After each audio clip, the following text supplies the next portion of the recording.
11번입니다. 모의고사 11번 들어가겠습니다. 예, 아래의 경우에 법원이 어느 시점에 존재하는 법령 상태와 사회 상태를 기준으로 위법성을 판단해야 될 것인가? 네, 법원 들어갔고요. 네, 위법성 판단 기준시네요. 네, 행정소송 쪽입니다. 네, 위법성 판단 기준시. 네, 근로자 갑은 지난 15년간 단 한 번의 징계를 받은 사실이 없으며 모범적이고 성실하게 근무를 해온 자이다. 보세요. 소송인데 지금 일반 근로자 등장을 했습니다. 무슨 소송이겠죠? 재심 판정 취소송이겠죠. 재심 판정 취소송입니다. 그럼 보는 순간 뭘 떠올려야 됩니까? 간판에 소세지하고 배추를 판다고 써 있다는 걸 떠올려야 되겠죠. 간접적 판단 방식은 간접적 심리 방식은 소시 배추판에서 시가 바로 뭐다? 위법성 판단 기준시입니다. 기준시. 따라서 소위 대상이 되고 있는 그 재심 판정을 기준으로 보는 게 아니고요. 민사소송과 마찬가지로 사용자의 행위 시점을 기준으로 보게 된다. 이겁니다. 사용자의 행위 시점 기준으로 본다. 간판에 뭐 판다고요? 소세지하고 배추 판다고요. 거기서 소시지 시 이겁니다. 근로자네요. 그럼에도 A회사로부터 성실히 근무하지 않았다는 이유로 징계 해고를 당했습니다. 갑은 중노위에 부당해고임을 주장하면서 상황 아까랑 비슷하네요. 재심 신청, 구제 신청 들어갔습니다. 초심은 기각됐을 테고요. 3개월 아직 안 지났겠죠. 동의원은 갑의 주장을 받아들여 징계 사유가 인정되지 않는다는 이유로 갑의 복직을 명하는 구제 명령을 하였습니다. 되면 역시 몇 유형되는 겁니까? 2유형되고 있습니다. 기각 인용입니다. 초심과 재심이 기각 인용 이렇게 되고 있고요. 그러면 2유형, 3유형은 누가 소재기한다고요? 사용자 들어가 A회사. A회사는 동재심 판정과 그 구제 명령에 불복을 해서 취소송을 제기한다. 재심 판정 취소입니다. 구제 명령을 내용으로 하는 재심 판정 이렇게 부르죠. 구제 명령을 내용으로 하는 재심 판정. 노동위원회 규칙엔 그런 식으로 표현합니다. 결국 재심 판정 취소이에요. 소송 도중에 갑이 고용 환경을 심각하게 악화시킬 정도로 직장 내 성희롱을 반복적으로 행하여 징계 해고 사유가 발생을 했다라면요. 법원은 어떤 판결을 하여야 할 것인가? 이거는요. 일례 가도 결론이 똑같고 전례 가도 결론이 똑같습니다. 이런 식의 문제를 출제할 때가 있습니다. 예를 들어 사법시험 2003년도 기출문제 이런 경우들이에요. 결론은 똑같은데 뭘 보시려고 하는 거냐면 경제학이 아니지 않습니까? 결론이 아니라 과정 보시려고 하는 겁니다. 과정. 이것도 사실 뭐죠? 숨은 함정입니다. 함정. 그러니까 판결이 소송 도중이라고 하잖아요. 소송 도중 이러면 말이에요. 사용자의 행위가 있었죠. 1시점입니다. 진호의 초심 판정이 있었죠. 2시점입니다. 중노의 재심 판정이 있었죠. 3시점입니다. 그러면 현재 소의 대상은 재심 판정이에요. 3시점을 기준으로 봐도 그 이후 상황이에요. 1시점. 사용자의 행위를 기준으로 봐도 그 이후 상황입니다. 그러니까 기준을 어디에다가 맞춘다고 하더라도 결국은 얘가 이 성희롱 행위를 한 것을 징계 해고 사유가 될 수가 없다는 결론이 나올 거란 말이죠. 그러면 어떻게 말을 해줘야 됩니까? 사용자 행위 시점 이후기 때문에 그렇다라고 여러분들은 설명을 해주셔야 됩니다. 그러면 여기다가 소송력 뿌려보겠습니다. 만약에 말입니다. 만약에 초심 도중에 얘가 성희롱 행위를 했다. 그러면 어떻게 됩니까? 징계 해고 사유가 됩니까? 안 됩니까? 그래도 안 된다는 겁니다. 그것은 소위 대상이 되는 재심 판정이라는 처분 시점에는 존재한 사유가 맞지만 우리는 그때를 기준으로 보는 게 아닙니다. 사용자의 행위를 기준으로 본다라는 것이죠. 그래서 함정 하나 파져 있었고요. 보겠습니다. 위법성 판단 기준시 노동권리 분쟁에 대한 행정적 구제 절차로 초심과 재심과 소송 얘기하는 것이죠. 쟁송의 대상이 되는 처분 등의 위법 또는 부당 여부를 판단하기 위해서 사용된 행위를 실질적이고 궁극적인 심판 대상으로 삼는다. 판례 표현이죠. 뭘 가지고 본다고요? 재심에서는 초심 판정 기준으로 안 본다고요? 소송에서는 재심 판정 기준으로 안 본다고요? 뭘 기준으로 본다고요? 전부 매한가지라고요. 사용자 행위 가지고 본다고요. 사용자 행위를 실질적 궁극적 심판 대상으로 삼아서 얘를 직접 심사하고 그 다음에 재심 판정의 위법 여부는 이 결론을 적용시키는 대입시키는 요건 간접적으로만 판단하는 재심 판정은 간접적 심리 방식을 적용한다. 판례 입장이고요. 재심 판정의 취소에서 법원은 중노의 재심 판정 여기가 기준이 아니다. 간판에는 소세지를 판다. 시가 들어가 있다. 사용자 해고 처분 행위 시점의 사실상태 기준으로 징계 사유의 존부를 판단해야 된다. 이를 기초로 재심 판정의 위법을 따져본다. 이게 판례편이죠. 따져본다. 따라서 해고 처분 당시에 해고 사유가 없었으면 해고 잘못한 거죠. 법원은 근로자에 대해서 해고 처분이 부당 해고였다고 심리를 해야 되는 것이고 이게 부당 해고라는 것을 기준으로 해서 재심 판정의 위법 여부를 판단해야 되는 것이니까요. 부당해고라고 하게 되면요. 지금 원고 누구죠? 원고 사용자죠. 따라서 재심 판정은 제대로 나온 게 맞다. 기각 판결이 나올 겁니다. 그러면 2번입니다. 갑이 관할행정청에 노동자 설립 신고를 했으나 관할행정청은 계속해서 아무런 응답을 하지 않고 있다. 무응답이죠. 부작위입니다. 부작위. 노동적 설립 신고는요. 여기에는 2조 4호 떠올리셔야겠죠. 2조 4호에 따르게 되면 내용적 심사를 필요로 하는 실질적 요건이 들어가 있기 때문에 이 신고는 수리를 위한 신고죠. 수리는 처분이죠. 아무런 응답. 그러면 처분에 대한 부작위 여파의 소송을 제기했다. 여기에도 전치주의가 적용됩니까? 아니죠. 같은 노조법이지만은 분호구제 신청 부분 같은 경우에는요. 거기는 재결주의 때문에 전치주의가 적용이 되죠. 그렇지만 노조 설립 부분은요. 분호랑 다릅니다. 얘는요. 전치주의 적용 안 됩니다. 얘는 바로 소재기 가능합니다. 다이렉트 들어가시고 소송 도중에 의리 신고증 교부를 거부한 경우에 법원은 어떤 판결을 내려야 될 것인가? 무슨 얘기입니까? 소도중에 소송 계속 중에 거부처분 나왔죠. 그렇죠. 거부처분이 나왔습니다. 네, 그러면 이렇게 나오면 중간에 소송 도중 이래 버리면 위법성 판단 기준 시 처분 사유 추가 변경 그리고 협의 소익 논점 들어간다고 했죠. 요번에 위법성 판단 기준 시네요. 이렇게 들어왔는데 이렇게 되면은 말이에요. 우리 이거 뭘로 알고 있습니까? 부작위 처분이 거부 처분으로 바뀌었으니까 처분 변경으로 인한 소변경이 가능할까? 이런 논점 아닐까? 라는 생각을 하죠. 그 이유가 뭔데요? 그냥 두면 각하될 거니까 그거 보라는 겁니다. 각하될 것이다. 볼까요? 부작위 위법 항의 시은 처분의 실체가 존재하지 않으므로 기준시이죠. 처분시를 취소이나 무효기소처럼 적용해 보려고 하더라도 그래도 처분시를 특정할 수가 없습니다.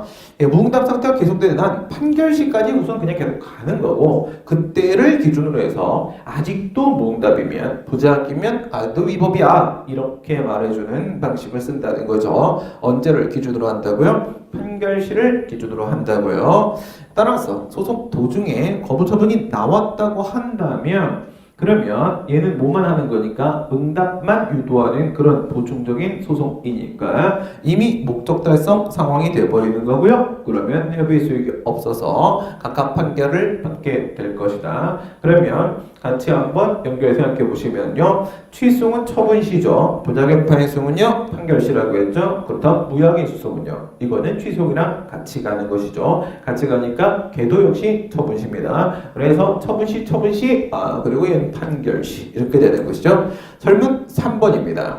갑이 관할행정청에 노동조합 설립 신고를 하였으나 관할행정청 의리 노조 법상 근거 없는 사유를 들어 거부 처분을 하였다. 노조법에 보면 주로 정치운동하면 안 되고 근로자 아니자 가입하면 안 되고 이렇게 제시가 돼 있잖아요. 거기 없는 사유를 들어가지고 거부를 했다는 거죠. 이에 갑이 거부처분 취소를 제기를 했는데 소송 도중에 법령이 개정이 됐어요. 개정이 돼가지고 위 설립신고를 거부할 수 있는 근거가 마련이 된 겁니다. 얘가 A라는 사유를 거부 사유로 던졌는데 그런데 그때는 그러한 법적 근거가 없었어요. 그런데 소송 도중에 그 A 사유가 그 무자격 조합의 하나의 사유로 제시가 된 겁니다. 법원은 어떤 판결을 해야 될 것인가? 역시 뭐 기준시에 대한 문제가 되는 것인데요. 네, 여기서 노조 설립 신고에 대한 거부잖아요. 거부 처분에 대한 소송에서도 역시 마찬가지로 처분실까라는 생각을 하게 되는 것이죠. 네, 이거는 거부 처분을 대상으로 하느냐가 중요한 게 아니라 얘도 취소 소송이다라는 게 중요한 겁니다. 취소는 뭐죠? 취소는 본래 사후적이고 소극적인 구제수단으로 제도가 보완이 됐습니다. 뭐라고요? 사후적 구제수단이라고요. 사후적 구제수단이라면 당연히 과거의 처분시를 기준으로 보게 되는 것입니다. 취소는 침익적 처분에 대한 소극적, 사후적, 소극적 구제수단으로 원래는 방어소송, 방어소송 목적으로 고안된 제도다. 근데 처분 당시에 객관적으로 존재한 법령상태, 사회상태 기준으로 봐서 잘못됐던 거면 그때로 소급해서 그냥 제거하는 거다. 왜? 사후적, 소극적 구제수단이니까. 이는 재처분 의무를 인정을 해서 거부처분 취소의 형태의 요구소송으로 일정하게 활용되고 있다. 무슨 말입니까? 의무이행소송을 도입하고자 했었다가 84년도에 이를 포기하고 여기다가 재처분 의무를 그냥 장착해 놓은 거란 말이에요. 원래 이 목적으로 쓰는 물건이 아닌데, 요구소송 목적으로 쓰는 물건이 아닌데 이 재처분 의무 하나 싹 장착해 놓고 나서 오토바이야 라고 우기는 중입니다. 자전거에다가 모터 하나 딱 달고 이거 오토바이야 이런 느낌이거든. 하지만 이건 자전거입니다. 따라서 본질이 바뀌는 건 아니다. 사후소송이다. 처분시가 기준이다. 노조법상 근거 없는 사유를 들어 노조 설립 신고 수리를 거부했다가 소송 도중에 이렇게 법령이 개정돼서 거부의 근거가 말했다 하더라도 언제를 기준으로 봐야 되니까 처분시를 기준으로 봐야 되는 거니까 거부 처분은 법에 근거 없는 사유를 들어 행해진 것이고 법률요구원칙 위반이고 위법성이 인정된다. 내용상 위법성이 인정되니까 취소 판결, 청구, 인용 판결을 해야 된다라는 점에 있어서 달라질 건 없다. 설문 4번입니다.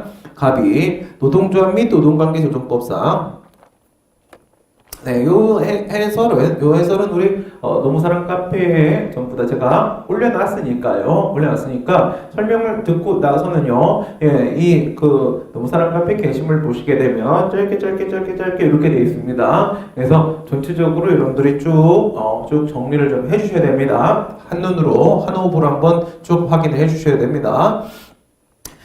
모든 요건을 갖춰서 노조 설립 신고를 했는데 행정청이 고의적으로 처리를 늦춰 보는 순간 뭔가 느껴지시죠? 네, 정당한 이유 없이 처리를 지연. 그럴 땐 예외적으로 신청시가 적용. 뭐 이런 얘기 하려고 하는 게 아닐까? 지연되면서 이 사이에 관계법령이 개정돼가지고 설립신고를 거부할 수 있는 근거가 마련이 되었다. 똑같은 문제 아니냐? 그럴 리가 없죠. 무슨 차이입니까? 앞에서는요, 거부 처분과 판결시, 처분시와 판결시 사이에 없던 게 마련이 된 거고요. 근거 법령이 개정된 거고요. 요번에는 신청시와 처분시 사이에 근거 법령이 개정이 된 겁니다. 설립 신고와 거부 처분 사이죠. 아까는 거부 처분과 판결시 사이입니다. 신청시와 처분시 사이인가, 처분시와 판결시 사이인가 비교하시고요. 이를 근거로 거부 처분을 했는데 이에 갑이 거부 처분 취소를 제기했다면 법원은 어떤 판결을 내려야 될 것인가? 네, 그렇습니다. 그러면 이거는 원칙은 우리가 일반적으로 알고 있는 대로 가보세요. 일반적으로 알고 있다고 하게 되면 처분이 나와야만 권리의무에 영향을 미치고 권리의무 관계가 성립이 되고 법률 관계가 완성이 되는 거니까 건축허가 신청 등을 생각해 보게 되면 허가 신청만 가지고 법률 관계가 완성되지는 않는다라는 거죠. 그럴 때 우리가 부진정 소급 적용으로서 원칙적으로 허용된다. 따라서 신청 시에 국법이 아니고 처분 시에 신법을 적용한다. 이렇게 정리하지 않습니까? 하지만 국법에 대한 국민의 신뢰가 상당할 때 그 예가 정당한 이유 없이 처리를 지연했을 때 이 상황이죠. 이 상황이니까 이제 신청시로 간다. 뭐 이런 결론이 나올 것 같다는 예상이 됩니다. 그러면 어떤 차이가 좀 있을까요? 일반적으로 신청시, 처분시 사이에 법령 개정이나 사정 변경이 이렇게 있다면 처분 시에 가서 법률 관계 완성되는 거니까 그때의 법령 상태, 사회 상태 가지고 보는 게 원칙되는 거고 정당한 이유 없이 처리를 지연했다면 정상적인 상황이 아니니까 예외적으로 신청시를 기준으로 해서 정상적이었다면 나올 수 있는 처분 그렇게 봐줘야 될 건데 이렇게 보면 모든 요건을 갖춰서 노조 설립 신고를 했는데 고의적으로 처리를 지연했으면 정당한 이유 없는 처리 지연 확실하고 관계법령 개정돼서 법의 근거가 마련됐다면 이는 법원의 판단 대상에서 제외되어야 되는 것이고 언제를 기준으로 한다? 처분시를 기준으로 하면 안 되는 거고 예외적 상황이니까 법원은 거부처분 취소 판결을 해야 될 것이다. 신청시를 기준으로 해야 될 것이다. 신청시에는 법의 근거가 없었잖아요. 법의 근거 없었으니까 거부처분은요 법률요법 위반으로 위법 이렇게 했어야 된다. 이론적으로 이렇게 접근해도 맞아요. 맞는데 그런데 이 노조 설립 신고는 수리를 요하는 신고입니다. 그리고 그 수리는요 준법률 행위적 행정이잖아요. 특징 떠올리시고 준법률 행위라는 것은 법에 정해진 대로의 법적 효과가 발생하는 거 아닙니까? 그래서 법에 뭐라고 써있는지 봐야 돼요. 뭐라고 써있는지 봐야 되는데 노조법 12조 4항에 보니까 이런 말이 나오더라고요. 신고증을 3일 안에 교부하도록 하는데 요 신고증 교부가 바로 수리란 말이죠. 수리 받은 경우에는 이때부터 노조 설립, 이때부터 법내 노조로서 인정되는 효과가 발생하는 게 아니고 설립 신고서가 접수됐을 때 우리가 알고 있는 신청시죠. 그때부터 법적 효과가 발생해서 설립된 것으로 본다라고 규정을 하고 있지 않느냐. 그러니까 노조법은요, 이거 노조 설립 같은 경우에는 12조 4항 실정법을 가지고 봐도 신청시다. 이겁니다. 이런 얘기가 없어서도 신청시다. 이론적으로 이게 없어도 12조 4항이 없어도 그래도 신청시입니다. 그리고 거꾸로 가보세요. 이렇게 고의적으로 처리를 지원 안 했어도